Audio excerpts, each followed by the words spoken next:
Spellforce 2 Demons of the Past is the final chapter in the saga that started back in 2006 with Spellforce Shadow Wars. I can't say anything too bad about the plot because this is the first Spellforce game that I've actually played, but it was a little difficult for me to follow and try and play catch-up. What about the game itself though?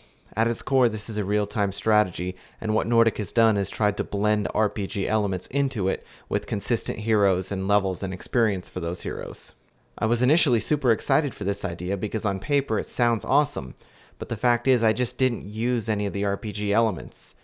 Really, there were two big reasons for this. The first is that if any of your heroes die and you don't resurrect them in time, it's game over, and that means that I played them super conservatively and usually hid them somewhere in the back of the battlefield.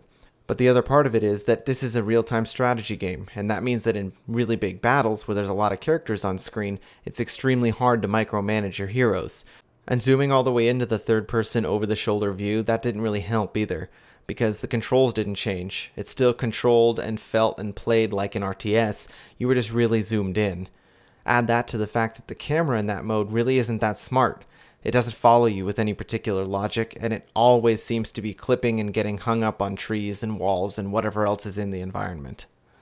So overall, the RPG elements just felt a bit unnecessary. But that doesn't mean that the real-time strategy part of it isn't fun. Spellforce 2 feels like a throwback to the strategy games of the 2006-2007 era. Most of the time is spent building workers who in turn mine the resources in the game, and then build military buildings and farms to increase their population and increase the types of military units that they can build. And then within the game's quest structure, you go out with your army and you attack the enemy.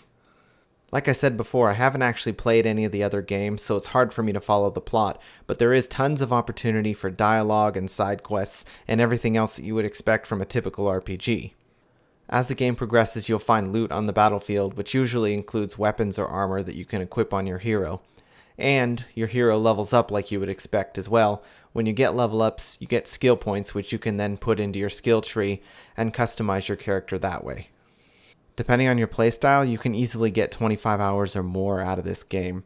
So if you really love RTS games and you're super excited to try a new one, then Spellforce 2 Demons of the Past does offer a fairly good bargain.